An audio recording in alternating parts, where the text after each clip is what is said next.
Welcome to the Skeptic Zone, the podcast from Australia for science and reason.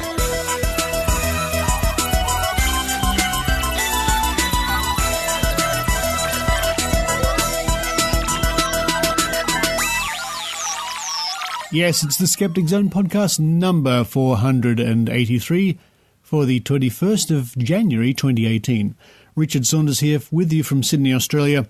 And the news I must bring you this week is the skeptical world surely is in mourning for the loss of our dear friend Barry Williams, the former president and long-time Australian skeptic and one of the people instrumental in starting the skeptical movement in Australia. Barry died just yesterday following complications from recent heart surgery. So a good portion of this show, the first part, is dedicated to Barry. I'm going to read the tribute written by Tim Mendham, published at skeptics.com.au. Then we'll have a series of snippets, starting off with a media appearance Barry did 32 years ago on the Today Show here in Australia, where he was interviewed by George Negus, the famous journalist. After that, a newspaper article featuring Barry from the mid-90s, from about 1994. Then to round off the tributes to Barry, an interview with him conducted by Maynard, only in 2015, when Barry was volunteering after retirement at an Australian Skeptics convention. There are many stories that we all have, all the skeptical community in Australia have about Barry Williams. Larger than life, friendly fellow, loved his cups of tea, I can tell you. When I used to go around to his place for meetings, just friendly biscuits, tea, dogs, cats everywhere, jumping all over me, barking. And Barry was always, he was a very knowledgeable man, always ready with background information about skeptics and psychics and people he'd met along the way. He knew a lot of the early skeptics in Australia and had run-ins or meetings or encounters with a lot of psychics, so-called psychics and clairvoyants from the early 80s onwards. He used to go on TV from time to time with the late Simon Turnbull, the then president of the Australian Psychics Association. And luckily for me, I have many of those on archive. In fact, when I first got started in the skeptical movement here in Australia, I would visit Barry at his house, and he would give me boxes of videotapes with skeptical material and TV interviews and things going back quite a number of years, and I was able to digitize all those. That's why we have, for example, coming up an interview with Barry on the Today Show from 32 years ago. And I feel I could almost reach over to the phone now, dial his number, and hear the voice on the other end saying, "Hello, skeptics." Poor imitation. Barry, we will miss you. And your contribution to the skeptical movement in Australia is legendary. Well, following our tribute to Barry Williams, we have an interview with Susan Gerbic from Guerrilla Skepticism on Wikipedia, who recently received a grant from the James Randi Educational Foundation. She's going to tell us all about that, and also about some psychic stings she and Guerrilla Skepticism are working on at the moment. And you'll pick up a few tips, some tricks, when it comes to live stage performances of certain psychics. But now it's time for me to run downstairs, and I will have a cup of tea and a biscuit in honor of Barry Williams. And while I do that, I hope you enjoy the Skeptic Zone.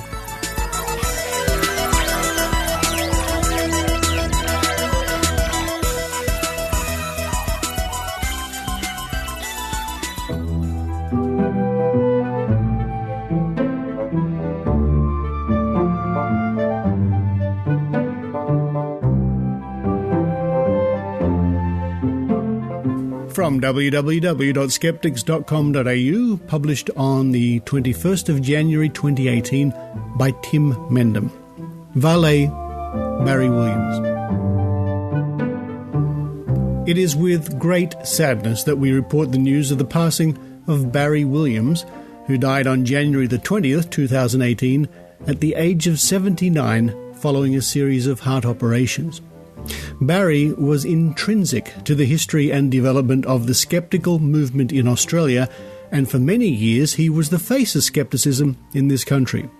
As fellow skeptic Peter Bowditch said, quote, "We should all remember that we are here because he was there," end quote. Barry was born in Queensland on the 10th of November 1938. He joined the Royal Australian Air Force and served in various places, including at Butterworth Air Base in what was then Malaya. While he was a member of the ground crew rather than airborne, he was particularly proud of being the leader of a parade bringing back a jet plane that had made an emergency landing on the highway north of Newcastle, New South Wales, on a long trek back to Williamstown Air Force Base, traffic jam notwithstanding. He followed this Royal Australian Air Force career with stints in scientific instrument sales and as exhibits manager for the United States Department of Commerce in Sydney. And as an aside, I remember Barry telling me once that he had his photograph taken with then President George Bush Sr., and Mrs. Bush wanted especially to have her photograph taken with Barry because Barry looked like Santa Claus. We read on. In 1985, the first Australian Skeptics National Convention was held in Sydney, and the following year, the national office of the Skeptics moved there, followed by the magazine The Skeptic in the next year.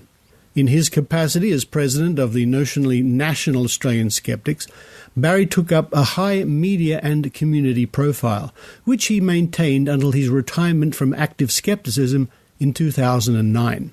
In 1990, he took over editorship of the magazine, quote, "just for one issue," end quote, which lasted another 18 years. He continued to be a contributor to the magazine with articles of whimsy and erudition, contributing many hundreds of pieces he wrote during and before his role as editor. In 1995, the Skeptics received a sizable bequest from the estate of Stanley David Whaley. With these funds, the organisation established the Australian Skeptics Science and Educational Foundation, ASSEF, and was able to create the position of executive officer, which Barry took up, relinquishing the presidential chair. In his off hours, Barry was a prodigious reader with a leaning towards science fiction and detective novels. He also had a strong interest in Egyptology and astronomy, but more importantly, he was a cricket tragic to the nth degree. He could turn any conversation around to cricket, regardless of the time, place or topic. He wrote the definitive article on the myths of the number 87, the legendary but not totally misplaced nemesis of the Australian cricket team. That article was first published in The Skeptic in 1993, reprinted in 2012. And in 2001 it was selected to be published in a book titled The Best Ever Australian Sports Writing, a 200-year collection. Appropriately, when Barry was awarded the first Australian Skeptics Lifetime Achievement Award, the plaque was mounted on a facsimile of the Ashes urn. He was thrilled. Cricket was the answer to the meaning of life, the universe, and everything. That is, when the answer wasn't skepticism. Throughout his skeptical and other careers, he was always known as someone who wasn't backward in letting people know his opinions and shared his truly broad knowledge. He once bet an encyclopedia salesman that if the latter could ask Barry a question he didn't know the answer to, he would buy a set of the overpriced books. He didn't need to buy one. His height, strong voice, and, shall we say, more than adequate size meant that he was an imposing figure in any discussion, and he was never shy of confronting the purveyors of woo and the shonks selling any form of pseudoscience and the paranormal. In the days before social media, Barry was ever present on TV, radio, in the press, and was instrumental in the transition of the Skeptics' image from an amusing novelty to serious players and activists. He might have been a curmudgeon at times, a description he would and did approve of, but he also had great enthusiasm and a strong sense of humour and the ridiculous. A jolly Santa with a, quote, "bah humbug," end quote, never far from his lips. He could probably quote every word of the Goon shows, And just as another aside, when I was first getting to know Barry, one of our common interests was the legendary Goon Show, the BBC comedy show written by Spike Milligan, starring Peter Sellers and Harry Seacombe from the 1950s. And he was a mine of information on British comedy. Boredom was never an issue in long conversations with him, and I had many of those. Seeing him with the long lineage of dogs and cats he owned and sometimes found over the years, you realized that he very much had a soft side that came readily into play. Likewise, he was extremely proud of his family and would regularly cite the successes of his daughter, Peter, in the legal profession. One of his last comments during his recent hospitalization was that he wanted to, quote, ensure he doesn't croak before the humiliation of the Poms in the Ashes is complete, end quote. He might not have seriously intended to croak, but the Australian Test team did manage to fulfil his wish. He would have been very pleased that they had taken a positive notice of his request. It was the least they can do. To Peter, Ros, Helen, Stephen, Nicholas, Christopher, and the rest of his family and wide circle of friends, our sincere and deepest condolences. Rest in peace, Barry. We will miss you. Tim Mendham.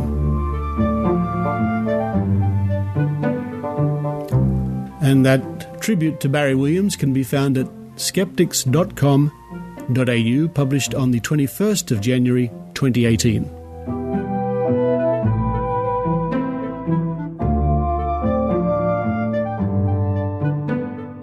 And now from 1986, here is Barry Williams appearing on the Australian version of The Today Show, interviewed by George Negus.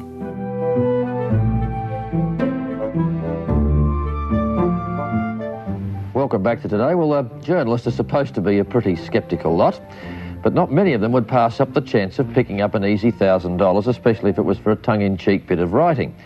But this year, $1,000 is going to go begging because no journalist has submitted an entry to a competition run by the Australian Skeptics. The Australian Skeptics are offering the money as a prize for the best sceptical report on the paranormal. Barry Williams is the president of the Australian Skeptics, and he's with us in the studio. Good morning, Barry. Morning, George. I have to agree with that. I find it rather amazing that Australian journalists wouldn't leap at the opportunity of $1,000 for writing a piece about the paranormal. I'm wondering, though, whether they know what the paranormal is. I mean, we have to tell people about the Australian Skeptics before this interview makes much sense. You suggest in the aims, and I've read the blurb, that your aim is to investigate scientifically with an open mind claims and events of an apparently paranormal or pseudo-scientific nature relevant to Australia. So the words we need to explain are paranormal and pseudo-scientific. Yes, George, they cover a multitude of sins. Paranormal means loosely not explainable by the laws of nature as we know them. What a lot of people would call supernatural? Yeah, there are subtle differences between the two words, but essentially that's what it is. Yeah. And pseudo-scientific, what do you mean by that? Well, pseudo-scientific is when you get people coming on with a great new scientific breakthrough that, like perpetual motion machines, that's a pseudoscience because it just can't happen by scientific laws. I guess the best known paranormal or pseudo-scientific trick that's been pulled, of course, was Uri Geller's spoon bending. That's probably the most widely covered, yeah. Is that what set off your association? Is that why you came into existence? Partially because of that, but generally there are a lot of areas such as astrology. Astrology's on the rise again. Actually, it's going down again now, but it was on the rise a few years ago. You've only just offended about 70% of the audience, I 65, I think, at the last thing. 65% of people, believe in astrology? Well, to a greater or lesser degree. The much smaller percentage actually believe it and base their life on it. Some people, of course, believe it when it suits them and don't believe it when it doesn't. That's perfectly all right, yeah. Well, apart from Uri Geller and astrology, what are some of the other paranormal and pseudo-scientific things that would concern a group like yours? UFOs. We haven't had a UFO flap for a while, but they're always on the cards. UFOs being unexplained lights in the sky is one thing. Claiming they're from other planets with people giving us messages is entirely another one. There's no evidence for the latter thing. Von Daniken's books about the ancient astronauts, spiritualism, talking to your dead relatives, various health things. Psychic surgery is one we got involved with recently. They do it a lot in the Philippines. Putting the hand inside the body and pulling out a cancer and that sort of thing. We had some of our members go to a psychic surgeon in Melbourne and and he performed some tricks. One of our members was a magician. He knew what he was doing, and they laid an information with the police, and the man was charged, and the case was thrown out because our people were skeptics and weren't fooled. Do we have our Australian equivalent of the Loch Ness Monster, anything like that? Oh, yes, we have Yowies. Yowies, I'm surprised you haven't interviewed one, actually. Of course, we will. We'll send a team out straight away. Where would we find a Yowie? Well, around the Blue Mountains seems to be a place that the believers know they are, but imagination, I strongly suspect. They think it's like the Yeti in the Himalayas or the Sasquatch in North America, a large ape-like being that wanders around, but it's pretty hard to believe. Geary. Well, it could be, yes, of course. He's not big enough. It's bigger than Brian. So what about this prize that you're offering is $1,000 for somebody who's written a piece, or some, I suppose, television and radio would be eligible as well? Yes. It's there's no lack of journalists writing stories about the paranormal. It's just there's a lack of journalists writing or producing stories about them from a sceptical viewpoint, where they tend to look at them hard and say, now listen, this thing's not what it seems to be. There are stories around where journalists take these things seriously? I don't know whether they take them seriously or not, but they certainly write them up that way. They write them straight? Yeah. I guess that it must be disappointing to you, because this is the way you would find out about some of these paranormal and pseudo-scientific things that are being touted around the place. Yes. Interesting thing, of course, since that story appeared in the paper the other day, we've had a couple of journalists contact us and say, what about this $1,000 prize? So publicity's always good, of course. There is a slightly serious aspect to what you do, isn't there? You're trying to protect the community from spivs and con men who do tout these ideas around. Yeah, it's no different, really, from the people who are selling shonky swimming pools, shonky cars, houses that fall down. Really, we're looking at it, the people we believe that are ripping off people's minds rather than just a mind rip-off. That's a good way of putting it, isn't it? Very good talking to you. Thanks, George. And this is a very paranormal interview. Thank you. Barry Williams, President of the Australian Skeptics. We'll be back to meet him. From the Sydney Morning Herald, dated 11th of September, 1994. A story by Elizabeth Winhausen, under the banner Snooping Around. About those little green men. Australians may think of themselves as sceptical, but there are only 1,500 official skeptics here, and if Barry Williams is right, our celebrated skepticism is fading out. What Williams, the president of the Australian Skeptics, detects instead is a rise in the sort of magical thinking that leads people to blame their problems on the configuration of the planets or the malignant influence of extraterrestrials. People are seeking certainty in a very uncertain world, end quote, said Williams, a big, bearded, red-cheeked man with a paunch who sounds like broadcaster Philip Adams but looks like a defrocked Santa Claus. Next Sunday at the Great Australian Science Show at the Powerhouse Museum, Williams will give a talk titled, I Was Captured by Aliens, True or False? Not many Australians believe they've been abducted by aliens, a belief so common in the US that there are networks of support groups for those convinced they have been captured by the little green men. Nowadays, this delusion may arise after counselling. The trend bothers Williams, whose talk at the museum will question the sudden emergence of the therapists who claim to be helping people uncover previously repressed memories. Quote, whether of alien abductions, satanic cults, or childhood sexual abuse, end quote. Children do get abused, of course. Quote, but we have no evidence that alien abduction goes on, end quote, he said. Quote, yet you've got people remembering both things quite clearly.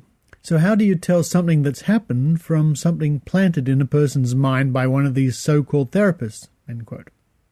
It has to be said that Williams was sceptical, and what else, about the prevalence of psychotherapy now creeping into all spheres of modern life. Quote, it's good that people are counselled after a catastrophe.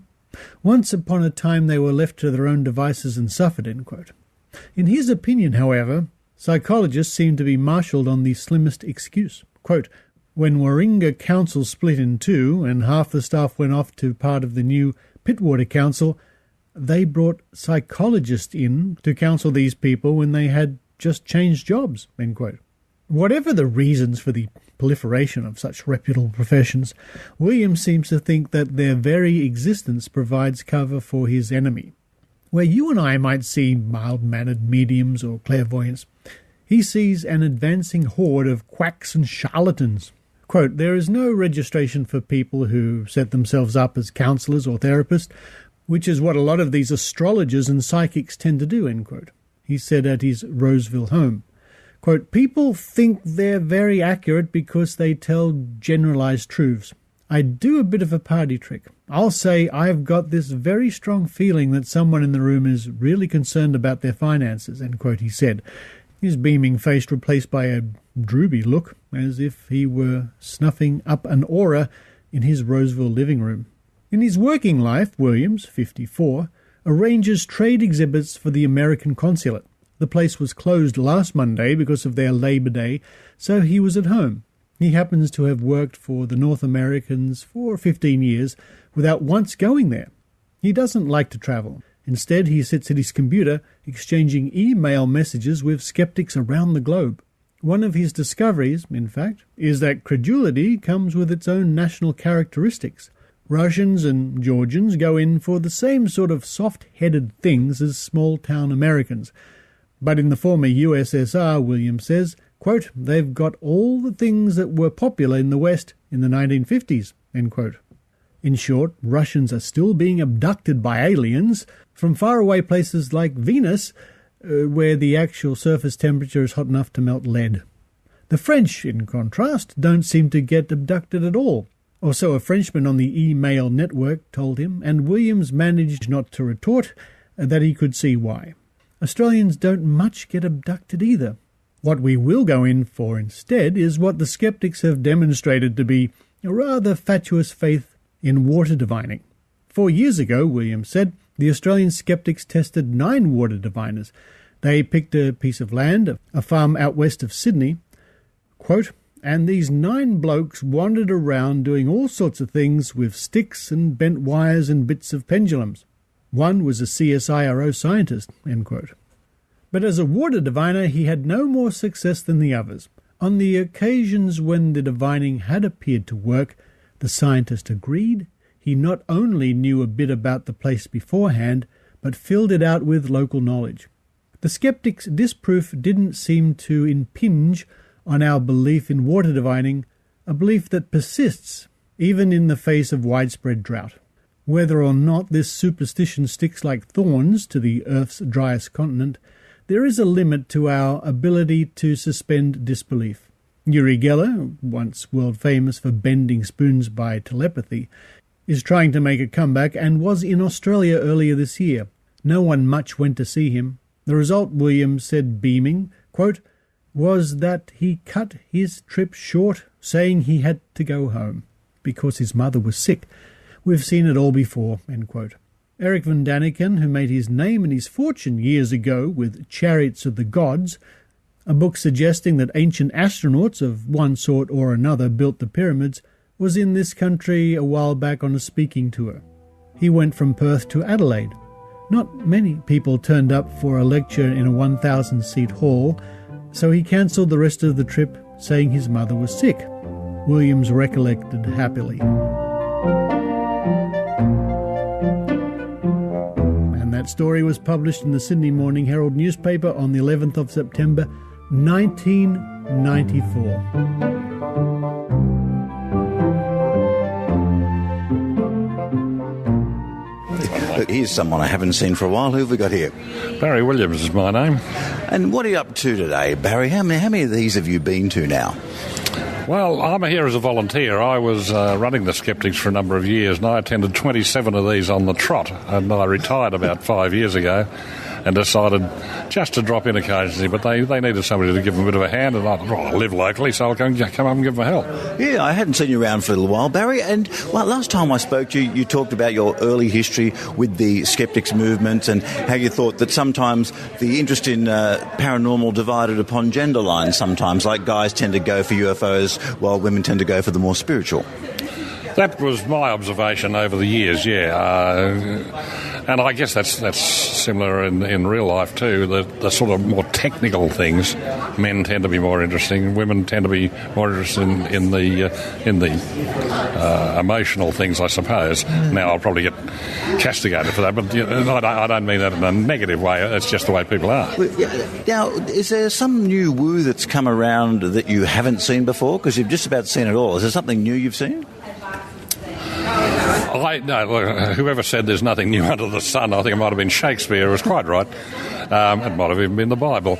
But, look, they come and go, and they slightly different guises, some of these things come in, but by and large, the same old fundamental beliefs keep coming back. They get knocked on the head for a while, then they come back again, you can guarantee it. I expect possibly spoon bending might be due for a comeback anytime soon. Do you think it all gets back to people wanting something for nothing? They want to lose weight without doing anything. They want to be smarter without going and doing any more learning, that sort of thing.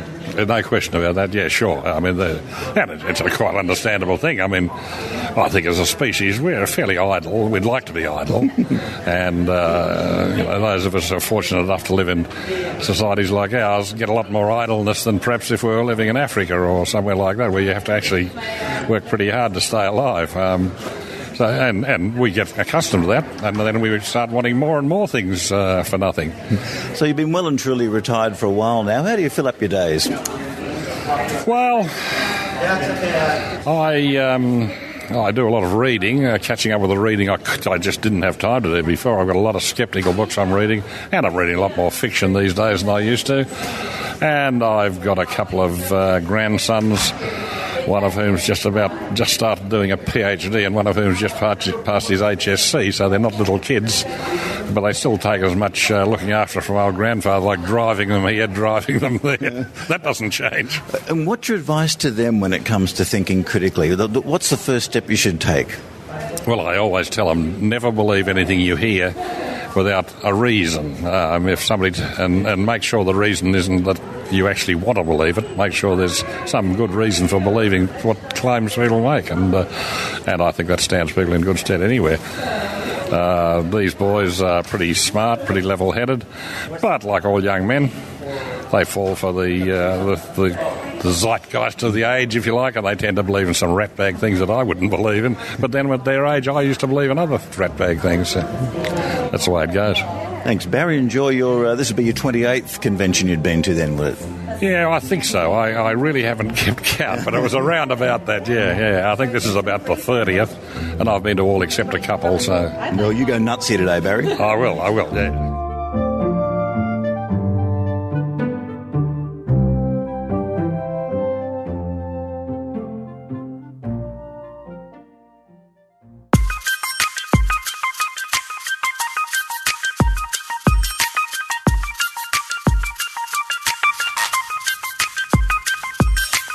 You may know that Britt Hermes, who is an international skeptical campaigner about naturopathy, is currently being sued for defamation. Britt used to be a naturopath herself, but she now spends a lot of time and effort exposing naturopathic practices, including on her own blog, Naturopathic Diaries. She's been taken to court in Germany by US-based naturopath, quote, Dr., end quote, Colleen Huber, who is claiming that Britt has defamed her on her blog. Huber is a critic of chemotherapy and radiation therapy in cancer treatment. Instead, she uses, quote, natural, end quote, therapies that include intravenous infusions of vitamin C and baking soda. The international skeptical community is concerned that the case against Britt may have the effect of silencing a major campaigner against unproven and disproven, quote, medical, end quote, practices through the imposition of considerable legal costs. For this reason, the Australian Skeptics have set up a fundraising campaign to help cover Britt's legal costs. If you would like to contribute to the fund, or you want some more information, then go to www.skeptics.com.au/Britt Hermes. That's BritHermes. www.skeptics.com.au/Britt Hermes.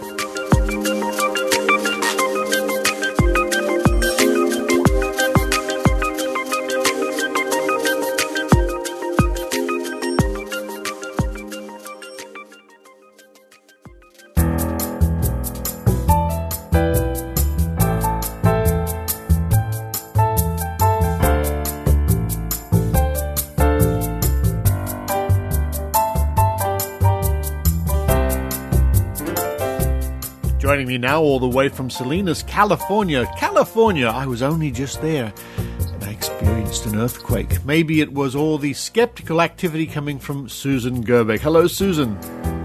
Hi, Richard. That was a terrible lead-in, I know. But when I was in California, there was a bit of a bump, a 4.5 in Berkeley, I think. Do you get many? Do you get many tremors down your way? I'm more likely to get tremors than Berkeley is. I'm really, really close to the San Andreas fault line, which is maybe 20 minutes as a crow flies. It's very close. And then we have other fault lines really near us. Yeah, so it's been a while since we've had one, but it is not unusual. Very, very earthquake prone here.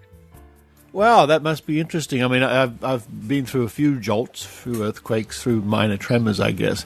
They're unsettling. Do you ever get used to it? We brag about it a lot. It's kind of a, tough it up. My son and I will race to see who can post on Facebook fastest what we think the magnitude was. And I always win if we're both home together because he types out the word earthquake and then he puts his vote of what he thinks it is. And I just type out a number. And so I usually beat him. But, yeah, it's kind of a tough it up kind of thing. It's not a big deal. We just, I guess, like every part of the country has some kind of nature thing that they're like, oh, just 10 feet of snow? Heck no. 12 feet. That's real snow. And I remember the day when my nose froze off and, and heat. You don't know heat. But here we have our earthquakes. I think lately here in Sydney, Australia, it's been what ridiculous degree of temperature has it reached today? We've had a lot of hot weather, but weather and earthquakes and all that sort of thing aside, I'm giving you a call, a catch up today. That I saw on the grapevine on the internet that the Guerrilla Skepticism on Wikipedia recently received a bit of a boost. Can you tell us about that? Oh my gosh. Yeah, there's a lot happening in my life right at the moment. One of the things that has been announced is that the GSOW project and myself were awarded a grant, a one-time grant by the James Randi Educational Foundation. And it was, it was just crazy. We said, what? And so now we had to take it seriously. Yeah, it was unexpected, but so now we are a nonprofit. We're called About Time, and we will be able to receive donations, but not in the next couple of weeks. We're still working on the final paperwork, but it's going to be quite interesting. What we'll do now, Susan, is we'll play a little clip by a message sent to you by James Randi himself. Hi there. This is James Randi. I've just learned that my good friend Susan Gerbic and her Guerrilla Skeptics have received a well-deserved, no-strings-attached grant from the JREF, the James Randi Educational Foundation. The foundation recognizes her outstanding efforts to enlist and train a team of editors who continually improve Wikipedia as a public resource for rationality and scientific thought. Go, Susan! That's terrific, and it's a terrific acknowledgement of all the hard work you've been doing at Guerrilla Skepticism. How long has it been going now? Oh my gosh, probably since 2010. Yeah, the years tick by. That's quite amazing. we didn't think we were going to be a thing. I mean, heck, I was just going on Facebook and telling people, let's edit Wikipedia. You want to help me here? Let me show you what I'm doing. So it wasn't a thing. It started so slowly that we didn't realize that we needed to keep track of dates and anything of that sort. It's been a whirlwind, but we've decided that we're not going to just handle GSOW. We have a lot of other things we're going to be doing with the award and with our board. So we're incorporating pretty much anything that Susan Gerbic is involved in. So it looks like some expansions on the way. Oh yes, we've got quite a few things that we've got planned. We're going to be doing we do a Skeptic Camp here in Monterey County every year in January. We just finished it. We had 50 people pretty much show up. We had great media coverage by the local papers, and the talks are terrific.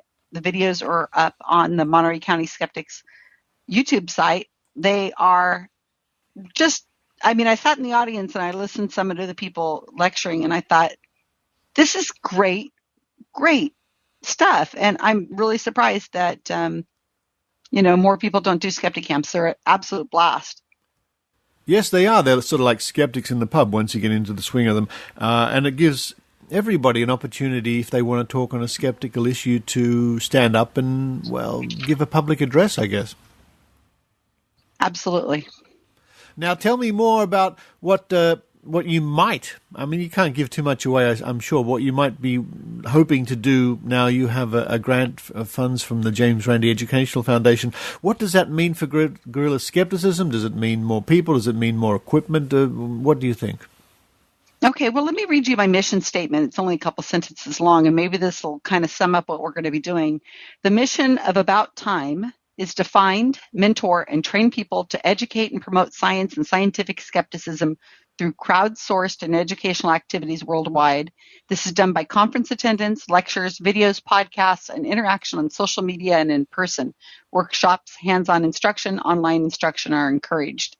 So instead of, how do I say this? That old phrase, teach somebody how to fish and they'll fish for a lifetime, as opposed to just giving them some fish. Yeah. We are more focused on the people than we are on the education, if that makes any sense. Instead of just saying, here, I'm going to put out some pamphlets, or here's some content, maybe it'll get to the right people. We're trying to find and motivate and train people who can do more. So we kept our mission statement really broad, because that's exactly what we're doing with Wikipedia. I could spend my day editing Wikipedia, and yes, I would have an impact. I would make a difference, but it would be more to the advantage for me to find more people, manage those people, and get them learning how to edit Wikipedia. So my personal contributions to Wikipedia, page view wise, is a little over 1 million views. At least 1 million people have viewed Wikipedia pages that I have either rewritten or written. That's sizable. But I have 133 people now, and we've just hit 22 million page views. So, and that's in multiple languages. So I've, pretty much found those people. I've trained all those people, recruited them, motivated them. So my impact is a lot bigger when I'm teaching and training and motivating and finding these people. And that's not, we're not just keeping it to Wikipedia. We've done other things. We've just finished a psychic sting this weekend, and we've done several other psychic stings. And I do that by finding people all across the United States and all over the place. We had somebody from New Zealand, and we had several people from Australia who were participating in the sting that was happening on the East Coast of the United States. My mission in that, my goal is to find those people, motivate them, and get them doing more things. And that's what we were able to do. This is very intriguing, Susan. I know you probably can't say too much about this project at the moment, but what do you mean by a psychic sting? What can you tell us? Well, I can tell you most anything without telling you the names of the psychics that we've stung recently. They don't know that they have been investigated. They don't know they've been stung because guess what? They're not psychic. So we caught somebody in March. We called it Operation Pizza Roll. And we have evidence that he was hot reading. In fact, he got up on stage and he argued with me as the sitter about what was on my fake Facebook page. He was telling me that, he's like, well, why don't you know this? Your brother died of this. And I'm like, oh, I know. I'm so sorry. I'm so nervous. But I didn't know what was on that Facebook page. We blind our Facebook pages. So the person who attends the sting doesn't know what's on the pages. They have a very basic information. The sting that we just did, we had a group of people from all over the world. Probably, I think there was 9 or 10 of us. Like I said, they were in Australia, New Zealand, all over the United States. They put together, 10 or 12 fake Facebook pages, and they just communicated with each other for a month. These are pages we've used repeatedly, so they have a history. And then we've found a psychic that we wanted to target, and he lived in the East Coast. And I found a person who I trusted in the skeptic community, and I said, would you like to go to a psychic event? And he said, absolutely. And I said, here's the list of dates, pick one. And he picked one. And he recruited 5 more people. So 6 people went to this went to a psychic event. They recorded it, video, audio, went with fake personas, went completely in character, went through 2 hours. And what we're doing now is we're looking through the audio to see if the psychic picked up on anything. In this particular case, was one that just happened. We're calling it Operation Peach Pit. We did not get readings, so we didn't catch him in a hot read. But what we did catch is that, first off, if he's really psychic, he should have seen a group of 6 people sitting there totally as skeptics, right? He didn't, so, yes. It was a room of about 400 people, so the odds were really hard to get picked, but he didn't avoid them. In fact, they went up to him afterwards and they got books signed. He autographed the books with their fake names. And he also took a lot of selfies with our people.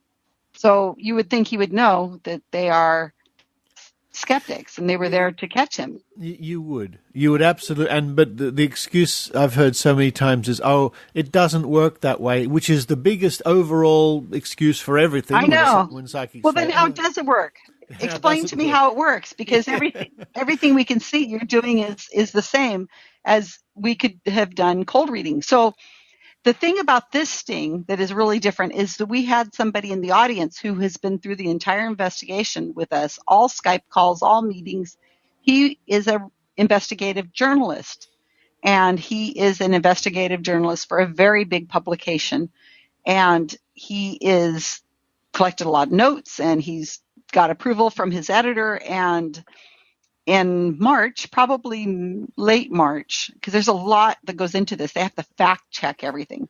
He'll be writing an article about the investigation, what we found, how we did it, good and bad, everything that he went through. And then he's also going to report back on the psychic that we stung in March in Operation Pizza Roll. So both of these psychics will be contacted.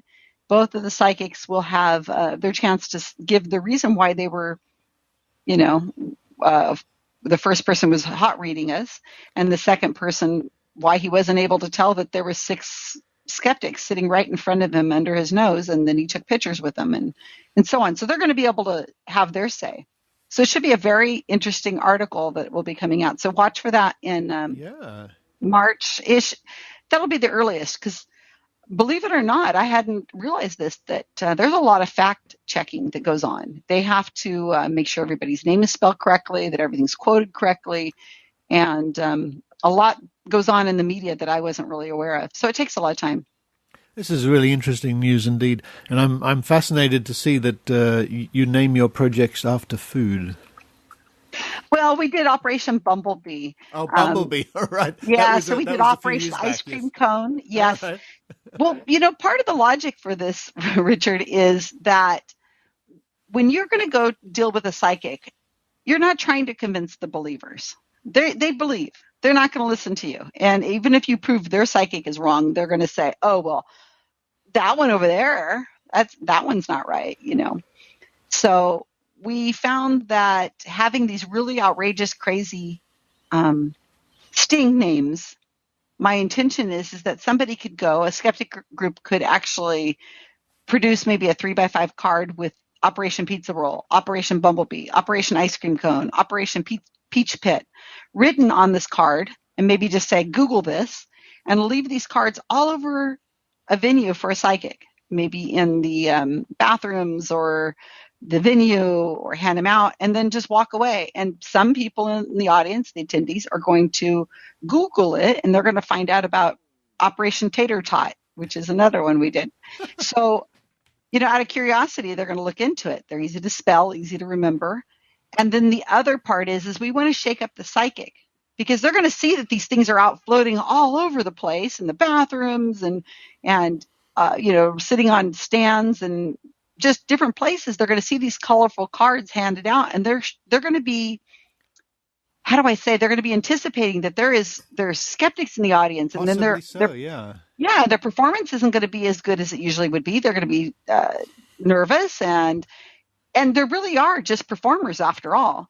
So if you can shake them up, if you can knock them off their how do I say, just kind of a, well, normally it's shake them off their perch. Yeah, just make them feel uncomfortable and then wary, then their performance isn't going to be as good. And the audience is going to go, I kind of liked that psychic before, but he just doesn't seem like on it that much. He just seems to have lost it, and like he was reaching and faking it. Okay, so one of the things that we found that was really interesting, because Mark Edward is involved in the whole investigations of these psychic stings, and he has valuable information as being in the psychic business for many years. But the people who attended the event this weekend, they said that the psychic had like a row of people all stand up at once. So there maybe 10 people stood up.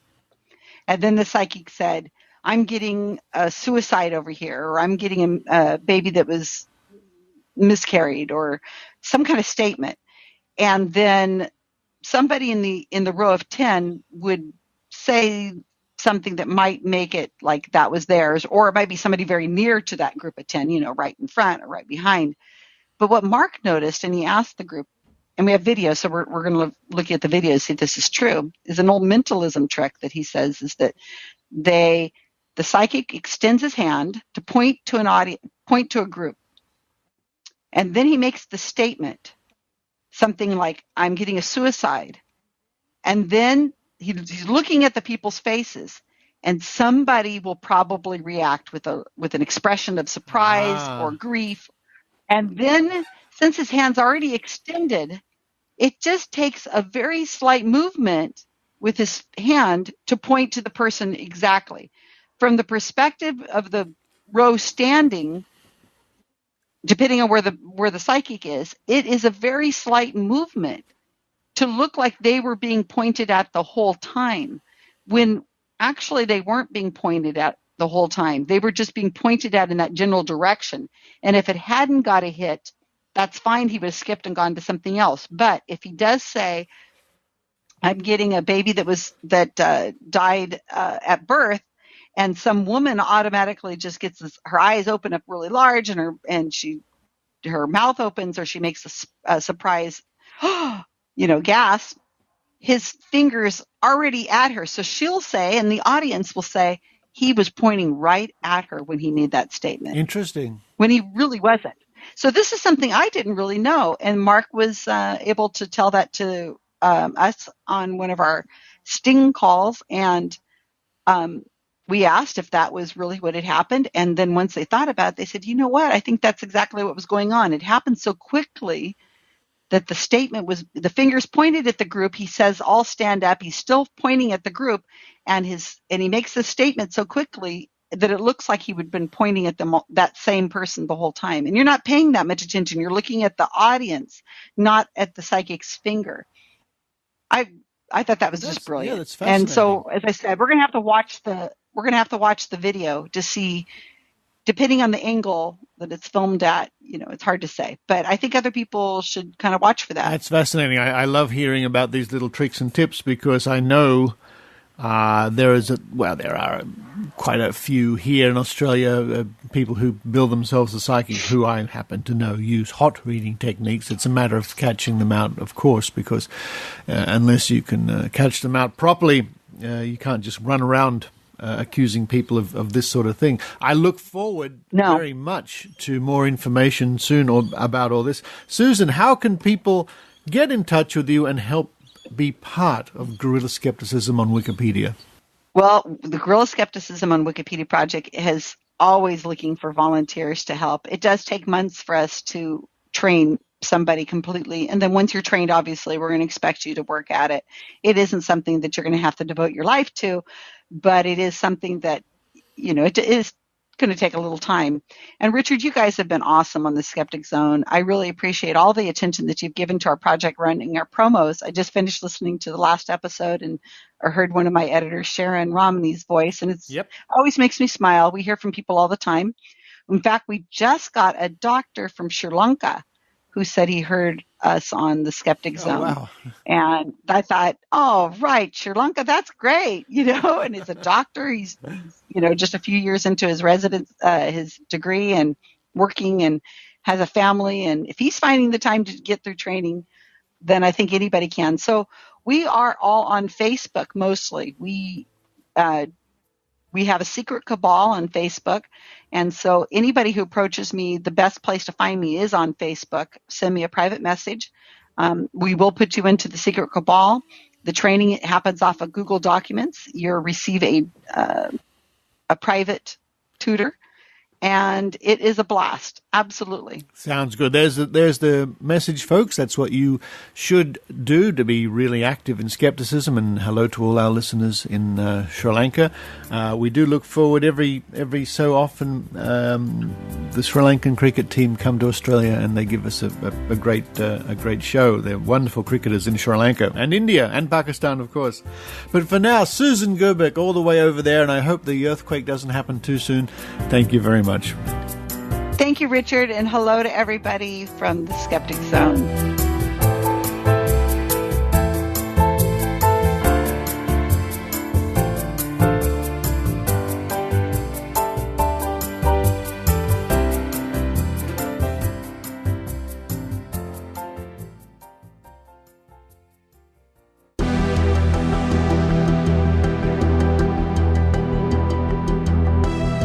Ben Radford here.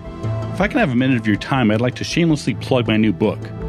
It's called Investigating Ghosts, the Scientific Search for Spirits. It examines ghost hunting and ghost investigations from a historical, cultural, and evidence-based perspective, from the Victorian era to modern TV ghost hunters. It is, in a way, a follow-up to my 2010 book, Scientific Paranormal Investigation, How to Solve Unexplained Mysteries. That book was more general, covering everything from psychics to crop circles to monsters and ghosts. But I realized that ghosts are a special category. Not only are ghosts the most popular paranormal pursuit, but ghost hunting also has its own set of assumptions and challenges. The book will be available soon for under $20 and is currently available as an ebook.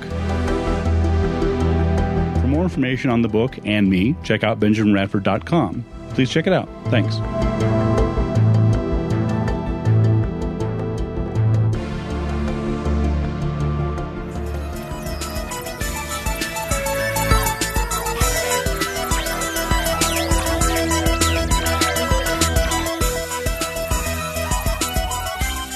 Thank you for listening to the Skeptic Zone, and again, thank you very much to Barry Williams. It is a sad time for the skeptical movement in Australia and for his many friends around the world too, I'm sure. And in fact, I only just in the last few minutes had a message from James Randi expressing his condolences and sadness at the loss of Barry Williams. So I think we'll just wrap the show up now. So this is Richard Saunders, signing off from Sydney, Australia. You've been listening to the Skeptic Zone podcast. Please visit our website at www.skepticzone.tv for show notes, contacts, and to access the back catalogue of episodes going back to 2008. You can follow the Skeptic Zone podcast on Twitter @Skeptic Zone, visit our Facebook page, or leave a review on iTunes. You can also support the Skeptic Zone via Patreon or PayPal. You can be part of the show by downloading the Voice Byte app at voicebyte.com and using the hashtag Skeptic Zone. The Skeptic Zone podcast is an independent production. The views and opinions expressed on the Skeptic Zone are not necessarily those of Australian Skeptics or any other skeptical organisation.